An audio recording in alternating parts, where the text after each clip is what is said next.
Raini. Senyum bahagia tak lepas dari wajah Raini. Pendidikan akuntansi S1. Nama orang tua Mugiono.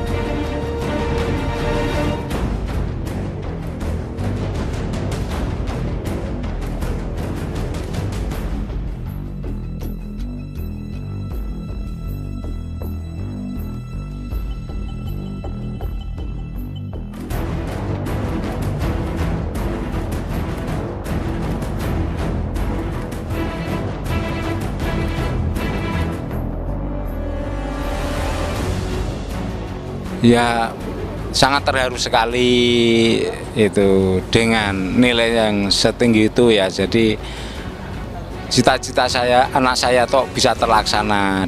Itu liku-likunya panjang, Mbak, karena saya juga kadang semangat, kadang juga tidak semangat, tapi alhamdulillah orang tua selalu mendukung saya dan alhamdulillah dengan begitu saya selalu bersemangat, Mbak. Jadi saya selalu bersemangat bahwa saya juga bisa seperti teman-teman yang lain seperti itu.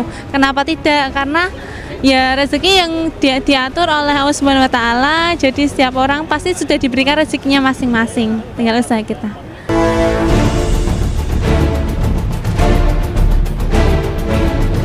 Meski ayahnya hanya berprofesi tukang beca dengan penghasilan pas-pasan, Raini dan orang tuanya tidak patah arang. Tekad Raini untuk terus menggapai pendidikan setinggi langit pada akhirnya terbentur biaya ketika hendak melanjutkan ke jenjang perguruan tinggi. Alhasil, sang ayah yang saat itu bekerja di sebuah perusahaan kayu lapis rela mengajukan pensiun dini untuk mendapatkan pesangon. Dari uang pesangon itulah, Mugiono, pria penarik becak berusia 55 tahun itu, berhasil mendaftarkan sang anak ke sebuah perguruan tinggi negeri di Semarang. Selepas itu, sang ayah pun rela menjadi tukang becak untuk menafkahi keluarga sambil mencari uang tambahan demi ongkos sang buah hati dengan menjadi penjaga malam di sebuah sekolah. Lantas bagaimana Raini melihat pengorbanan dan kerja keras ayahnya dengan menarik becak demi membiayai dirinya kuliah? Rian nggih ngoten ajeng sekolah lah kok Pak sekolah nah wong aku ngira di duit kula ngoten kok bapake becak kok sing pakai bayar napa kula ngoten wis mak ora sah ngandung aku nak ono sekolah biasa aku ora Pak sekolah meneh mak. Ya bekerja keras gini kalau memang cukup di antara kerja yang satu ini kok belum mencukupi, ya usaha lain, maksudnya gitu. Lah saya dulunya cuma ngayun beca, setelah di kayu lapis keluar, itu saya dulu ngayun beca hasilnya tidak menguntungkan. Nah setelah itu saya 2 tahun yang lalu anak saya kuliah di semester 4 kan 2 tahun, nah itu saya terus cari kerjaan lain. Daripada kok kekurangan terus, sangu dari perusahaan itu mendekati hampir habis untuk tombok makan, masalah becake kan hasilnya kan tidak memuaskan, itu belum mencukupi. Ya makanya saya itu cari hubungan lagi, mendaftarkan diri untuk penjaga malam di SMK 1 Negeri Kendal. Beli pribadi, yaitu pesangon itu untuk membelikan laptop anak mau kuliah, sama uang kos, sama untuk beli becak. Ya 3 macam itu becaknya. Itu zaman dulu laptop 5.600.000 atau berapa itu kosnya 2,5 juta sama becaknya 850 itu. Ya. Kalau ayah saya itu waktu saya semester 2 ya saya mulai mengayuh becak ya karena sudah diberhentikan kerja. Lalu ibu saya ibu rumah tangga ya sambil jualan, kalau misalnya ada TPQ berangkat jualan SD-nya untuk menambah ya menyambung hidup lah Mbak. Jadi saya harus membuktikan kepada kedua orang tua saya bahwa saya juga dapat membagikan kedua orang tua saya. Alhamdulillah cukup untuk makan seperti itu dengan kerja keras. Semoga saya bisa membagikan kedua orang tua saya.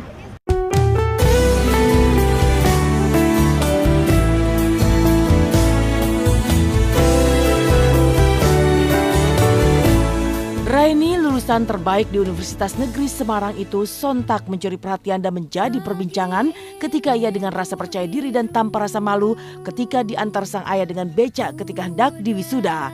Inilah keteladanan yang patut dari seorang Raini yang tidak malu melihat kondisi keluarganya. Lantas seperti apa hari-hari Raini ketika kuliah? Benarkah Raini juga kerap naik becak untuk mencapai kampusnya? Lalu benarkah ayahnya sempat mengingatkan Raini tentang kondisi ayahnya yang hanya seorang tukang beca? Yang harus kuingkari, ya Allah taburi aku dengan iman dan lembut sabda. Jarak rumah dengan kampus sekitar 33 kilo. 33 kilo, jadinya kalau naik angkutan itu hampir kadang 3 jam Mbak, macet. Ya, tapi kalau biasanya kan naik bank teman itu 1 jam. Ya, tapi kan saya ngekos, jadi kalau kos-kosan cepat. Nah, dari kos saya naik beca supaya bisa menginspirasi orang-orang yang lain bahwa walaupun ayah saya seorang pengayuh beca, tapi anaknya insya Allah nggak malu, dan saya juga bangga kepada orang tua saya dan membuktikan bahwa walaupun keterbatasan ekonomi, tetapi saya punya semangat yang kuat. Nah, enggak pernah curhat sama saya masalah diejek. Malah saya itu awal-awalnya kalau bapak ndak di kayu lapis, sinok kuliah itu apa ndak malu bapak tukang beca. Saya malah nawarin itu. Kalau memang ndak malu yo saya mau kerja, masih bertahan kerja. Nah, maksudnya kalau malu saya jadi tukang beca yo bertahan kerja tapi ndak bisa membelikan laptop.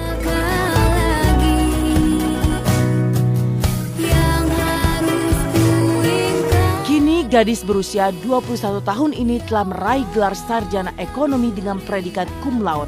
Namun meskipun menjadi lulusan terbaik, cita-cita Raini belum selesai sampai di situ. Raini berharap bisa kuliah S2 di universitas impiannya di Inggris. Raini pun masih terus berjuang untuk mendapatkan beasiswa yang dapat menyokong usaha kerasnya. Kisah Raini memberi inspirasi kepada kita semua bahwa keadaan ekonomi yang sulit tidak harus membuat kita tertidur dan mengubur cita-cita serta impian kita sendiri. Sebaliknya, keadaan ekonomi seperti yang dialami Raini seharusnya menjadi pemacu semangat agar impian dan cita-cita makin dekat dalam genggaman. Mimpi saya sangat banyak Mbak, jadinya saya setiap tahun saya punya mimpi-mimpi, dan dalam waktu dekat ini saya bermimpi bisa kuliah studi lanjut. Kalau Allah mengizinkan, saya ingin sekali studi lanjut di luar negeri. Ya, saya cuman bisanya ya mendoakan kepada pemerintah, mudah-mudahan yang dulunya kok ada orang yang memikirkan punya rasa sosial itu mudah-mudahan diberi keselamatan dan kebahagiaan selama-lamanya, kesuksesan juga kayak gitu. Jangan takut bermimpi karena mimpi itu insya Allah akan jadi nyata. Tetap semangat untuk beribadah. Meskipun berasal dari keluarga dengan keadaan ekonomi lemah, Raini mampu berprestasi dan siap untuk terus berjuang mengejar cita-citanya. Lalu seperti apa kisah Andi Arsil yang pernah kuliah di 3 universitas sekaligus?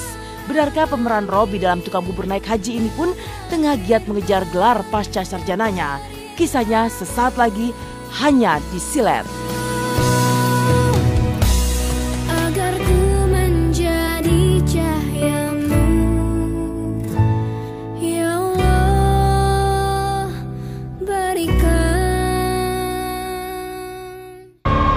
Selamat siang pemirsa, saya Dona Arsinta akan hadir ke depan Anda selama 1 jam ke depan untuk menguak kisah dan kasus para selebritis serta mengangkat hal-hal yang dianggap tabu menjadi layak dan patut untuk diperbincangkan.